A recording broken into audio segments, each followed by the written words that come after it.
बहुत बहुत स्वागत है दोस्तों आप सभी का। Welcome to electronic study YouTube channel. आप सभी को नमस्कार। यहाँ पर विज्ञान का आपका सिलेबस सुपरटेट शिक्षक भर्ती का हम कंप्लीट करवा रहे हैं। ऐसे में अगर हम बात करें तो पादप आकार की यानी प्लांट मॉर्फोलॉजी हम पढ़ रहे थे, ये हम आपका कंप्लीट कर चुके हैं। प्रीवियस वीडियोस को देखने के लिए आप प्लेलिस्ट सुपरटेट साइंस नाम की प्लेलिस्ट बनी है, उसमें जाकर के आप देखेंगे सारे वीडियोस आपको मिल जाएंगे।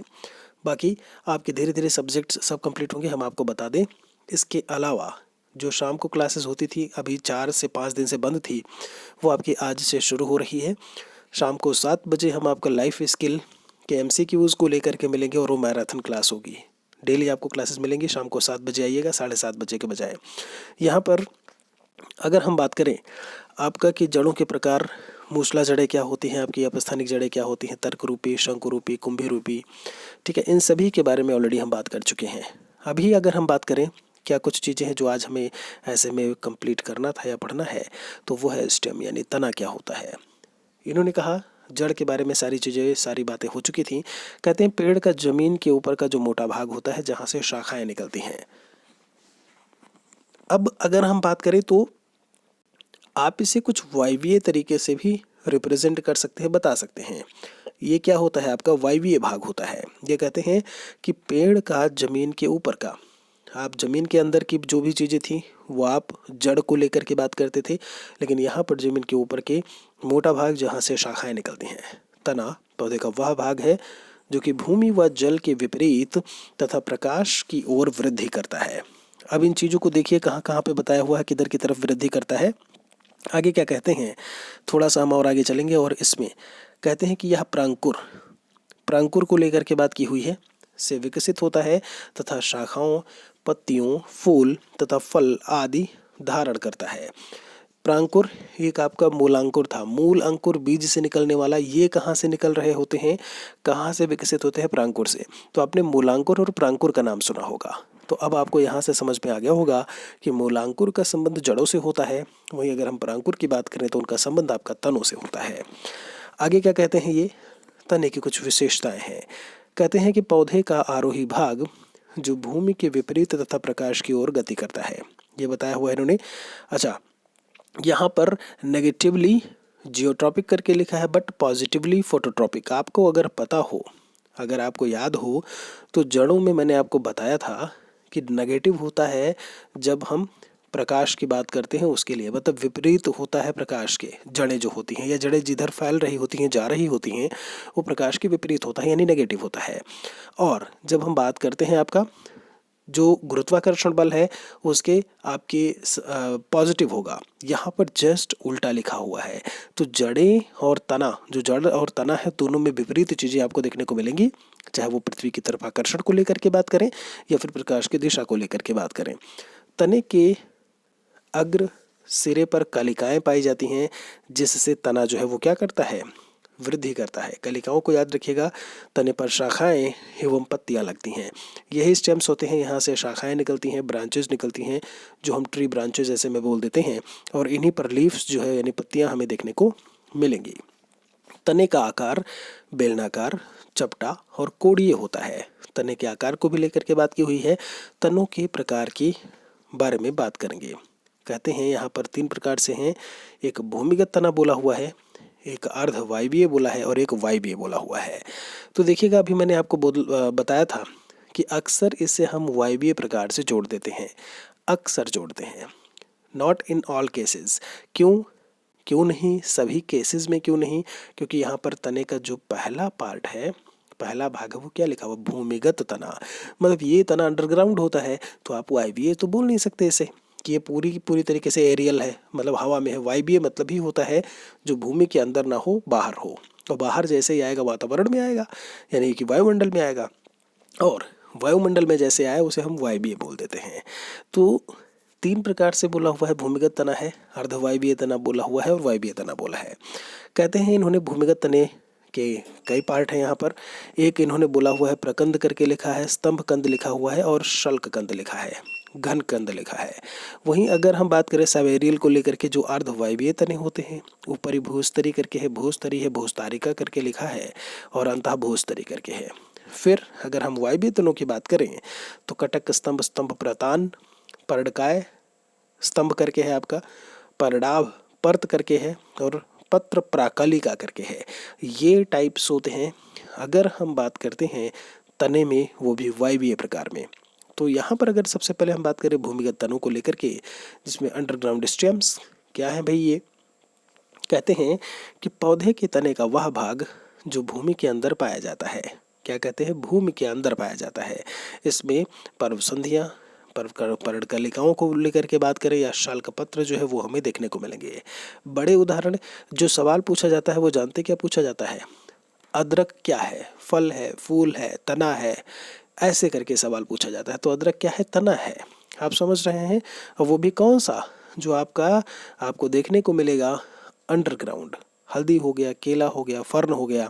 अब देखिए, आप केले को हमेशा ऐसे में फल की तरीके से कंसिडर करते रहते होंगे, तने में कंसिडर किया जाता है। फिर आपसे इन्होंने आलू बोला हुआ है, प्याज है, लहसुन, जिमीकंद, और यहाँ पर अरबी, अरब नहीं है अरबी है, जिसे घुइयाँ करके बोल देते हो आप अक्सर। तो ये चीज़ें कहाँ जाएंगी आपकी, जब अंडरग्राउंड हम स्टेम्स की बात करेंगे। इनके भी कई प्रकार हैं, जैसे प्रकंद को लेकर के बात की है। इंग्लिश में भी आप इसे देख पा रहे हो, राइजोन करके लिखा हुआ है। कहते हैं मोटा फैला हुआ भूमिगत तना होता है, इसमें कक्षस्थ और अग्रस्थ कलिकाएं पाई जाती हैं। तो प्रकंद के उदाहरण में हल्दी, अदरक, केला, फर्न, ये उदाहरण दिए हुए हैं। ऐसे स्तंभ कंद की अगर हम बात करें तो ये कहते हैं कि इस प्रकार के तने सतह पर अनेक गड्ढे होते हैं, इनके सतह पर अनेक गड्ढे हमें देखने को मिलेंगे।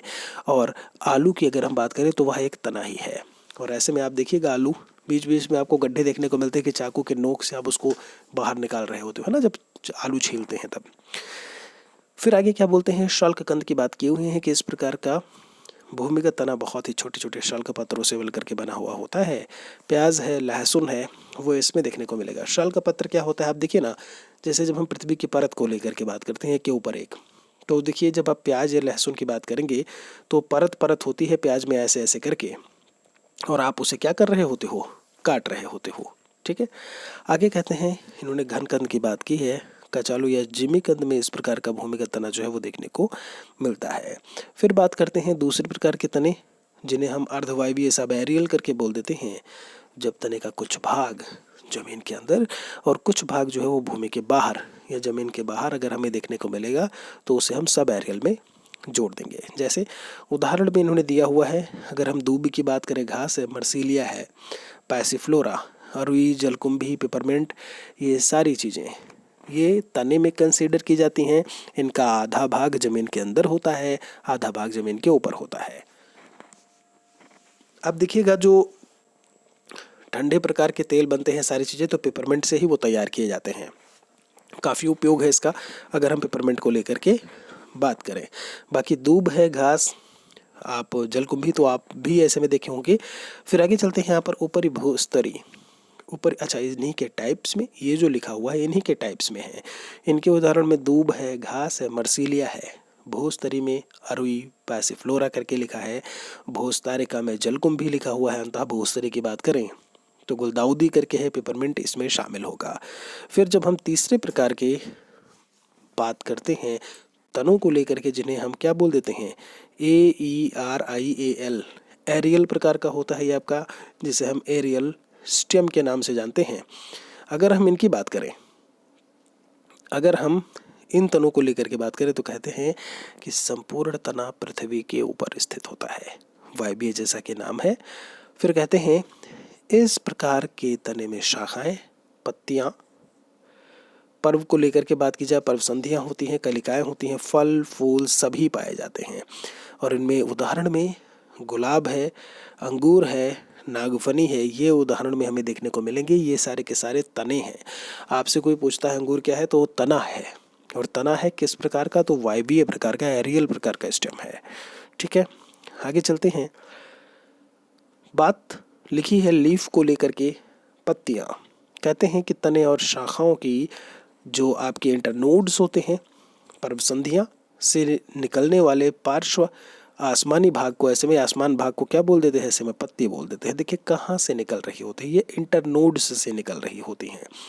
आप समझ रहे हैं, कुछ इस तरीके से आप समझिए कि एक आकर के इधर से इधर मिला, इधर से इधर मिला, कुछ कट करके जो इधर निकला, और इसी में एक पत्ती जो है वो हमें क्या हुई, यहाँ से देखने को मिल गई। ठीक है, तो कहते हैं पत्ती का रंग जो है हरा होता है, किसके कारण होता है? हरित लवक के कारण होता है। क्लोरोफिल आप जानते हो, पत्ती के भाग तो आकारिकी की दृष्टि से, यानी कि उनका अगर हम ऐसे में मॉर्फोलॉजी की बात करें तो आकार के हिसाब से पत्राधार, पत्रवृंत करके लिखा हुआ है। पहला जो पत्राधार है लीफ बेस बोला है, जिसमें कहते हैं कि पत्ती का आधारीय भाग है जो कि पत्रवृंत और स्तंभ को जोड़ता है। वहीं पत्तियों में एक लंबा डंठल होता है, उसे हम पत्रवृंत करके कह देते हैं। आगे कहते हैं आपसे कि जिन पत्तियों में पत्रवृंत होता है उन्हें सावृंत बोलते हैं। वृंत वृंत के साथ में, तो सा मतलब साथ में होता है, जैसे आम है, पीपल है। जिनमें नहीं होता है उसे आवृंत बोलते हैं। आ का शाब्दिक अर्थ ही होता है नहीं। ओके, चलिए। अच्छा, आवृंत में इन्होंने बताया हुआ है, जैसे मक्का है, गेहूं को दे दिया है, इसमें इन्होंने कहते हैं कि जो पत्रवृंत होता है वो पत्ती के फलक को आकाश में उठाए रखता है ताकि अधिक प्रकाश प्राप्त हो सके। अब देखिए यहाँ में से इस चीज़ को आप लोग, कई बच्चे हैं जो फर्स्ट टाइम ऐसे में पढ़ रहे होंगे कि देखिए पत्रवृंत का आखिर काम क्या होता है। और इसीलिए होता है कि इनको लाइट मिलती रहे, पत्तियों को ऊपर उठाए रखें, लाइट मिलती रहे, जिससे कि फोटोसिंथेसिस यानी प्रकाश संश्लेषण की प्रक्रिया जो है वो कंप्लीट तरीके से, सही तरीके से, अच्छी तरीके से होती रहे।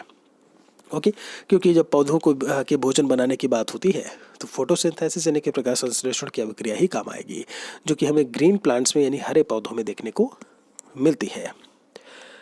आगे पत्रफलक बोला हुआ है, कहते हैं कि पत्ती का हरा, चपटा और फैला हुआ भाग है।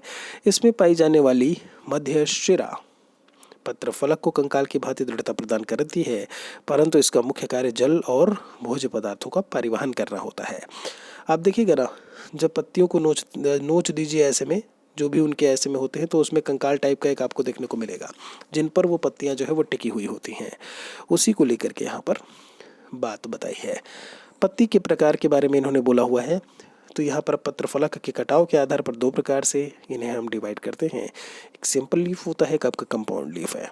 अब इन्होंने एक सरल पत्ती, जैसे उदाहरण में आम की पत्ती में बताया हुआ है कि आखिर क्या होता है।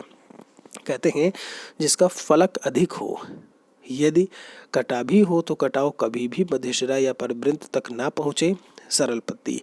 अभी कुछ टर्म्स ऐसे हैं जो आपको कहीं ना कहीं कंठस्थ करने पड़ेंगे, याद करने पड़ेंगे।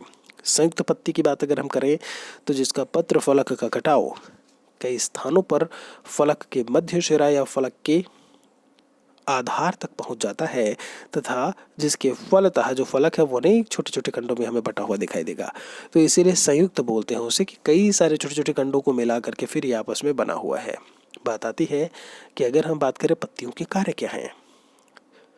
प्रकाश संश्लेषण की प्रक्रिया द्वारा भोजन का निर्माण सबसे पहली चीज। यहाँ पर श्वसन हेतु विभिन्न गैसों का आदान प्रदान करने का काम भी इनका होता है। पत्तियाँ ट्रांसपायरेशन, जिसे हम लोग वाष्पोत्सर्जन करके बोल देते हैं, कि क्रिया को नियंत्रित करती हैं। पत्तियां कलिकाओं को सुरक्षा प्रदान करती हैं।